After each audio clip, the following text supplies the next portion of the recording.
And this is our last talk today, part of our Web Carnival 2022.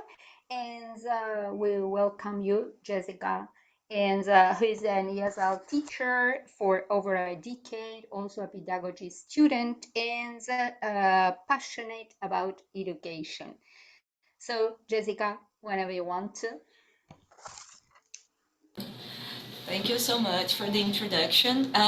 First of all, I would like to show my t-shirt because I came with my Paulo Freire t-shirt that says that it's education doesn't change the world, but people change the world, so we have to educate people. And I think my talk is very related to that. So, and before I start again, I would like to thank Bruno Albuquerque, one of my mentors, when I decided to talk about this topic, and he helped me a lot. So, I will talk about Sofia's Tale, or how to teach ESL with affection. As Irene introduced me, I'm a teacher for about 13 years. I study pedagogy at UFRJ here in Rio de Janeiro. And I found myself passionate about education when I really decided to enter the university. And first, I would like to start with an activity. As I'm a teacher, I like doing some warm up before we get started. So I brought three truths, almost a tongue twister, one lie. So I would like you to participate on the chat and say which option from 1 to 4 do you believe to be untrue when it comes to what we are going to discuss today. When you read the topic, the summary, what did you think you were going to see? What were the objectives of this? I'll give you around 1 minute, please, if you want to participate on the chat.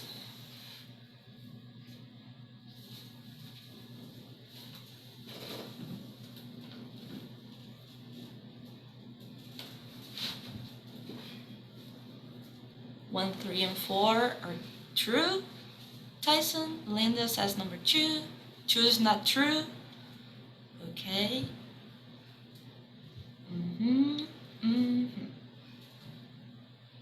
3 is not true. Okay. I really like how you're using the pronouns. My pronouns are they and them. 2 is the lie. Yeah. Oh, thank you! Never opposite, Tyson. Okay. So, actually, number 3 is false. Just because of a little detail.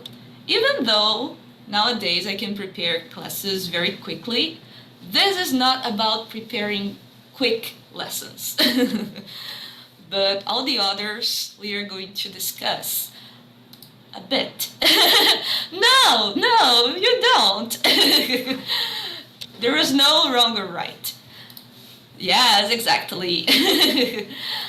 So, here is the summary of what we are going to discuss. We are going to talk about the title, because I decided the title for a reason. I'll introduce Sofia, my study case. I'll talk about observation, register, and reflection based on Madalena Freire's. Praxis and involvement, well, we are going to talk about that. And of course, I'm gonna share some practices that I used, and I think they were really pretty good for both of us. Yeah. Um, okay, so talking about the title, when I came across Jean-Jacques Rousseau, yeah, uh, in his book Emilio, or the education for the education, um, he follows the path of a young boy called Emilio or Emile, um, and he develops uh, by that time a new view on childhood uh, by observing the boy for a long time. He realizes he comes with the idea that children are innocent, children are pure, they need education to become a good adult. So we have to take care of kids, we have to care for them, not to show them the world when they are on that phase. So this was an idea of childhood that took a long time, and people still believe in that. So I came here to put this view down. I think, especially nowadays, when we have digital native kids, we are seeing a total change of structure. So kids are responsible, and kids are they know a lot about the digital world, and sometimes the barrier, the oh my gosh, the frontiers between kids and adults are very blurry. So it's interesting to think of that when it comes to my example, Sofia. When I first started with her, it was 2019, and she was 11 years old. So we started because she had an English teacher. She didn't like it that much, and she had to study for school and all those things that us teachers are used to as private teachers. And the first thing we did on the first class was to talk about her. So I decided to ask her some questions about her. So I took notes, and something I did do was active listening. Something that people usually don't do, especially with kids, because we tend to think that kids are not that it's not responsible, but we think kids are innocent, so we take kids for granted. That's something I realized when I was studying pedagogy and as a kid myself. So something that was really important on our relationship was active listening. So I listened to her, I took notes, and on the next class, I prepared an activity based on what she needed to learn, talking about her. And she was so excited. She told her mom, her sister, everybody, and she was like, "Oh my gosh, teacher Jessica just made a lesson about me, and it was amazing." And that warmed my heart so much.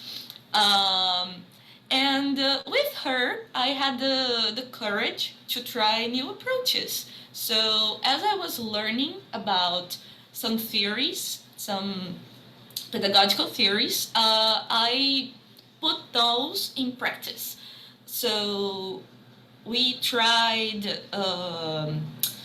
flipped classroom, we tried project-based learning, we tried some kinds of activities that I have never tried, and she was so open to it because she saw I was open to it.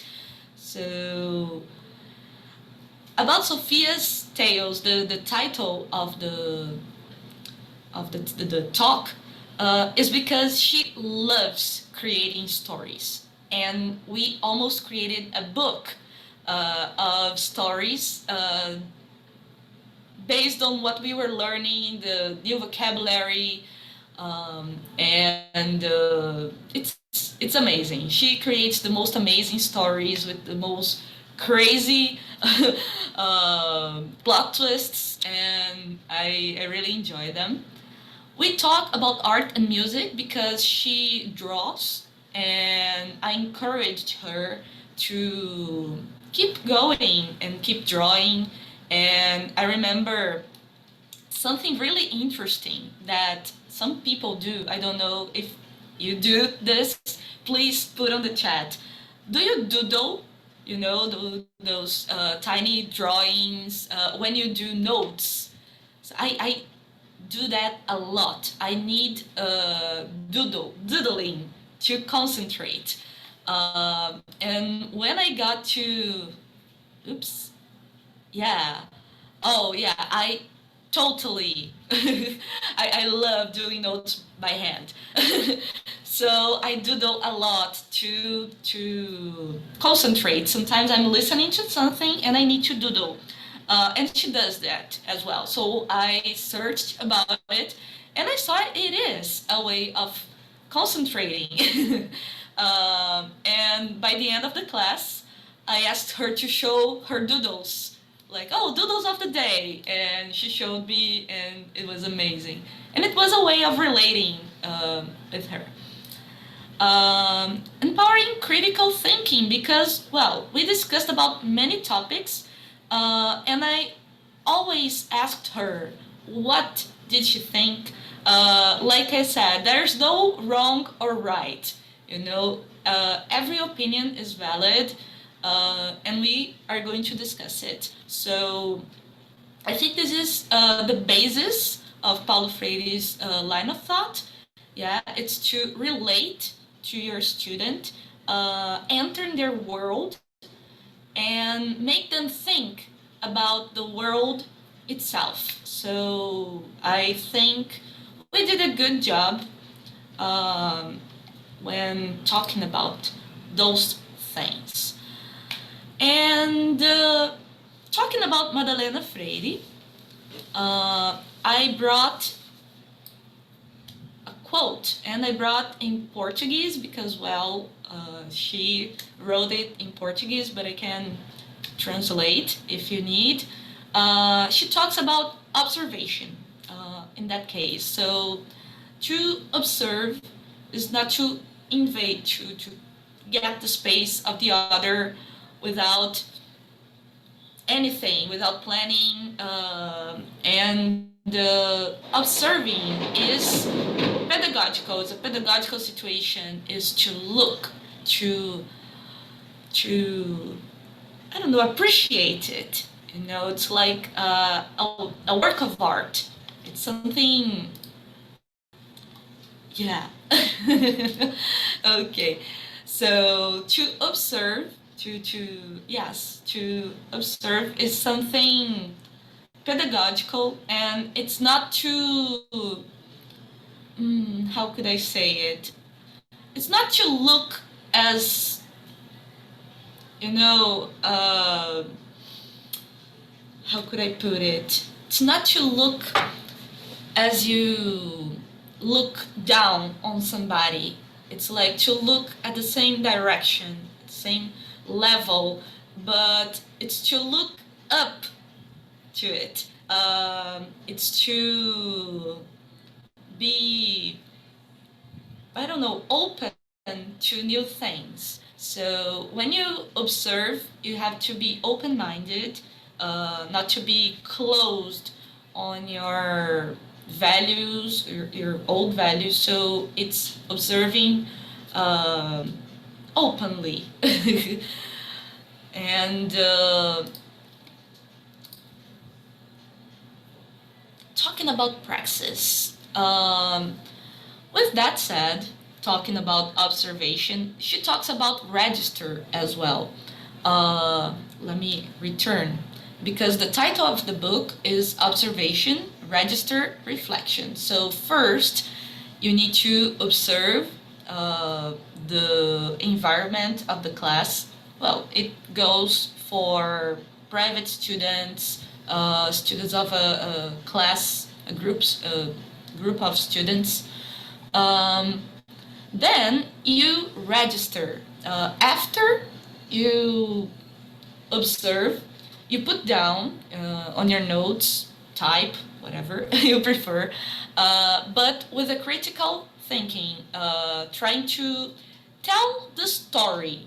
It's like a diary, it's like a journal you keep, because this journal is going to make you reflect. It's going to make you think about your practices and also about your students, how to get to know them better, how to follow their development and so on, and also think about your practices as teachers, and of course exchanging those practices with others like we are doing here. So, well, we are doing Praxis.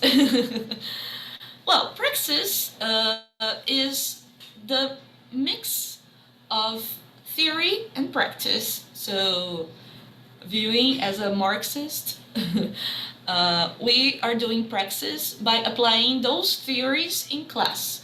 And not only in class, but in life. When you become open-minded to your students, you become open-minded to the world. So you see relations in a different way. So you get involved not only in your students' life, but also on the topic with other people. And that's something really important for teachers that should be valued. Showing interest and respect for the questions and opinions. As I said, sometimes when we teach children and pre-teens or teens, we take them for granted because we have this idea that, well, they are innocent, they don't know anything, but they do know. They have their opinion, they have their truths, and it's our role to help them organize it in their heads. Because, well, teenagehood, adolescence is a time where we are so confused, and to have somebody, to have an adult to help you on that path is something really, really important. Instead of saying, oh, you should do that, you should this, you should do this. So showing respect for the kids and adolescents is something really important. Allowing critical thinking when talking about different topics, as I said before. It's not giving the answer, it's coming up with the answer together, so I think it's really important to come to conclusions in groups, Let me check the chat. Yes, at all ages, but I do believe that nowadays, with kids and teenagers, we have to be very responsible with that because, well, it's the new generation we are forming, right? We are helping. But of course, critical thinking is vital. I do agree with you, Irene, Irene, and discussing topics that allow reflection for both students and teachers. So, as I said, it's important to come up with ideas together. So I try to bring topics that both Sofia and I liked, and not only that, but topics that are being talked nowadays. For example, I'll talk about that by the end, but we discussed about fake news and reliable sources to search for news about, it was last year. So, well, it's something, it's related to critical thinking because, well, here in Brazil, we are facing something horrible We had this on the elections that is related to fake news. So we are having a spread of misinformation um, related to COVID, related to many, many things. And it's really important for us to make our students think, reflect about their realities, and not only see one point of view, but show different points of view and let them choose which one fits better for them. You know, so here is Sofia and I. I used to have long hair, and this day we decided to do a catwalk because we were talking about clothes, and we discussed about Met Gala at 2020, if I'm not mistaken. We made a reaction, a video reaction of Met Gala, talking about qualities, adjectives, clothes. So it was really, really interesting. And then it was divided in many days, and we decided to do a catwalk, put on some costumes, and it was amazing. And I really needed to take a picture of that. We created Carship Plane. Well, the creation of Carship Plane was something very crazy because we were talking about new forms of technology and what would the future hold in terms of technology. And she created a vehicle that was a car, a ship, and a plane. And well, very practical. And it actually had a time machine, and we built this car ship plane. I put it here because she drew the car ship plane, and then on the following classes we made a story about it relating to history. We talked about the Berlin Wall. We talked about many things related to returning to the past. So it was amazing. It was incredible. And I saw how imaginative she was and how I could instigate her imagination. Yeah. So it was really interesting, and until nowadays we talk about it. We return to some activities and we say, "Oh my gosh, do you remember Carship Plane?" Amazing. The Met Gala reaction, which became a video of 15 minutes, and it was incredible. It was really incredible. She, of course, when it comes to mistakes, when we are talking in English, I don't correct her on the spot. Well, depending on the activity, of course. But on the video, there are some tiny mistakes, but overall, her fluency is something beautiful. She was so comfortable talking. And I felt very, very happy because, well, it's incredible to do this with a teenager. I remember she loves Shira, the cartoon, the new cartoon. Yeah, because we have the old one and they rebooted and now it's on Netflix and it's pretty. And it's very, how could I say? Well, it talks about LGBTQ stuff. So I thought it was really interesting to start watching so I could enter her world. And when I saw the first episode, I did a connection with Shimamanda Ngozi's video about the danger of one story, of an only story, of a story of one hand. So I prepared a lesson talking about it because it's related to seeing the world with only one view. Uh, if you haven't seen this video, please search on YouTube. It's the dangers of, oh my gosh, I won't remember the title. Yes, yes. And it's a TED Talk.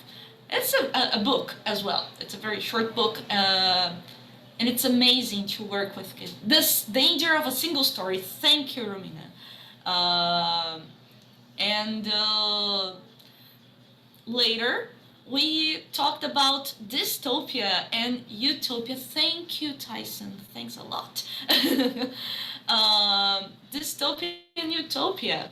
I love dystopian media in general, books, series, movies, and I try to bring it for the class, especially in times of pandemic when we think we are living in a dystopian world.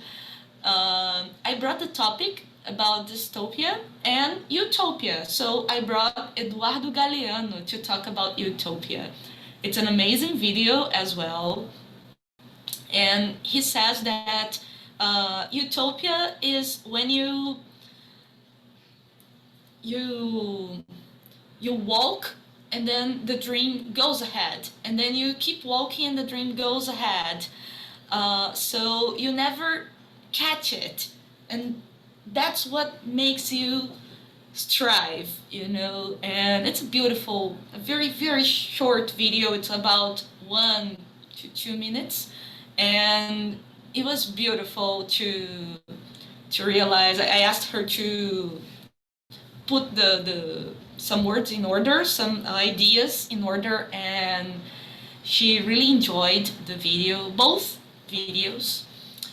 As I said, we discussed about reliable sources, reliable news, and how to identify fake news. And I remember I used a BBC game where you are an editor of the BBC newspaper, and you have to search for some news, for some information, and post it if you are totally sure, and they give you grades, not grades or points, and ideas if they are biased or they are not true. It's an amazing game, and I didn't bring it here, but I'll try to find it. And she loved it. She played it for a long time, and I remember playing it before because, well, we have to test our things before we ask our students to do it. And the game is amazing. The game is amazing. It's like they use real life situation. They use videos. They use the news environment. So it's really made by BBC. It's amazing. On June last year, I decided to make Pride Month lesson, and we discussed for the whole month about the acronym for the LGBTQI plus. We talked about pink money. We talked about queer coding, and it was really interesting because she realized that, for example, Jafar or Hades from Hercules, or even Ursula from Ariel from The Little Mermaid, was based on a drag queen. Yeah, so when we see some characters that have some queer qualities, they are usually the villains. So we discussed about that, and it was a very rich discussion. And it's pretty interesting. Like, I could discuss about that with a 13 to 14-year-old girl, because we think, oh my gosh, how can we discuss about those topics, those critical, those controversial topics with a teenager? We can. It's all the form. It's all about the form, about the way you discuss it. We talked about art and its forms. We talked about Banksy. We talked about how to monetize with art. What is an artist? And it was beautiful when she realized she is an artist. Like, I said, well, you draw, you play music, so you do art. And she was like, oh yeah. And it was a beautiful moment to watch. So it's very interesting how I get emotional when she realizes some things about herself, when I can feel that I made part of a transformation in her life. We discussed about memes. It was really a meta discussion about memes, because we talked about the origins of the meme, about what is a meme, what makes a meme, and we made amazing memes, like English memes and educational memes as well. And I don't know if you like memes, and I said memes a lot of times now, but I'm passionate about it, and I think it's an amazing form of information, of communication as well, because it's so compact and it carries a lot of ideas. So I really enjoy it. And last but not least, which was our last topic, we discussed about conspiracy theories. And we talked about, I remember I used the song Rasputin. It's a very old song, and it's now on TikTok. People usually dance to the song. I don't know if you know, but the introduction is, there is a certain man in Russia long ago. He was big and strong, and he's like, na, na, na. So this song talks about Rasputin. And well, it's kind of weird, but I went to Genius. It's a website where you can search about the lyrics, and we saw the story of Rasputin based on the song, and she was like, oh my gosh. So incredible. So we talked about the conspiracy theories related to him, and of course other conspiracy theories that we are still facing, like anti-vax people, or I don't know, Illuminati. We talked about those conspiracy theories that are dangerous for society, and how to identify them. And it was a really interesting topic, because it was a form of seeing her view about those lies that are spread, and how she sees the world nowadays.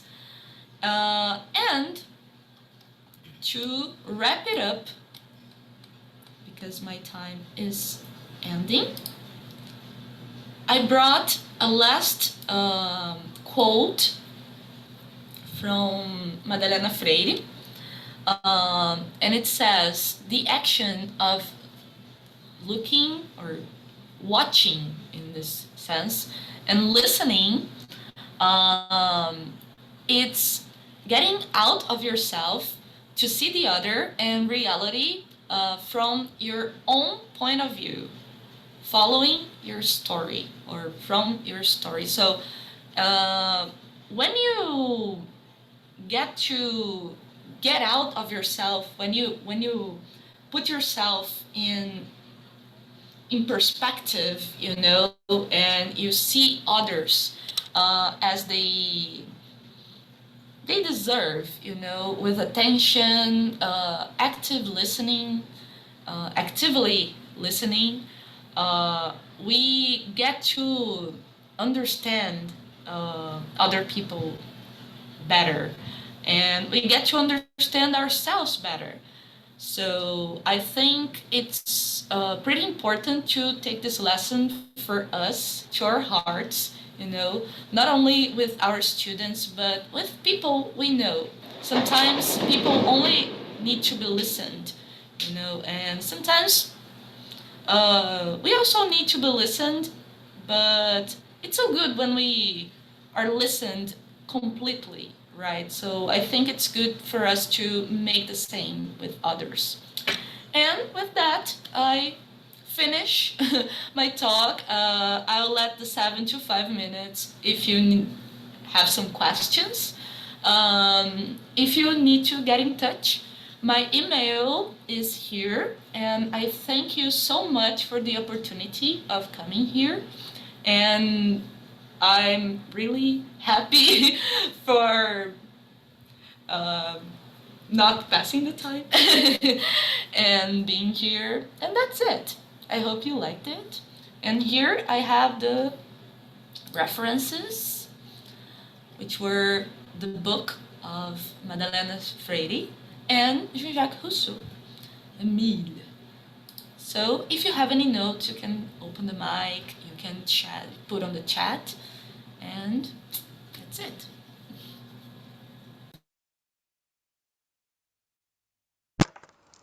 Thank you, Jessica.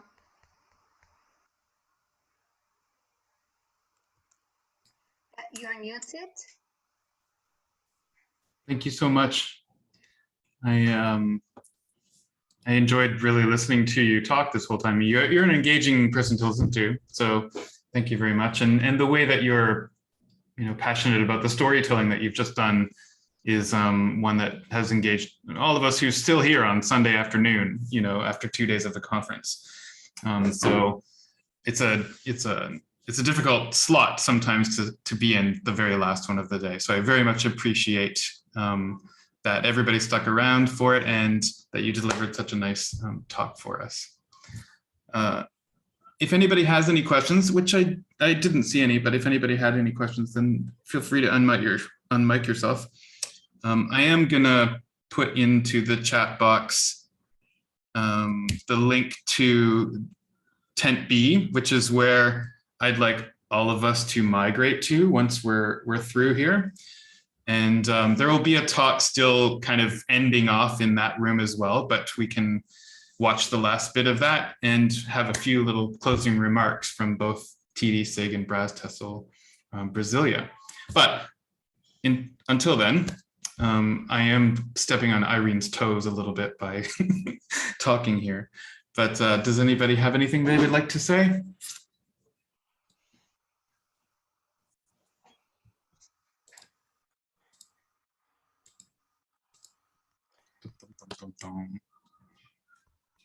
I'm checking some comments here. Oh, I thank you very much. I I really try to give presentations as I give classes. So as you can see, my classes are like that. So I really appreciate you liking the topic. And I hope you take something from it. Yeah, that's it. I thank you for being here on a Sunday afternoon. Yeah, for the last talk. Yeah, of course we have another one that we are going to migrate right now. And yes, I only have lots to thank you. Okay, everybody, hold on 1 second. Hold your horses. Don't jump over to Tent B just yet, because Tent B has just told me they're going to try to jump over here. So I don't want us to like switch spots. So wait 1 second if you can. Thank you very much. I'm going to stop the presentation, okay?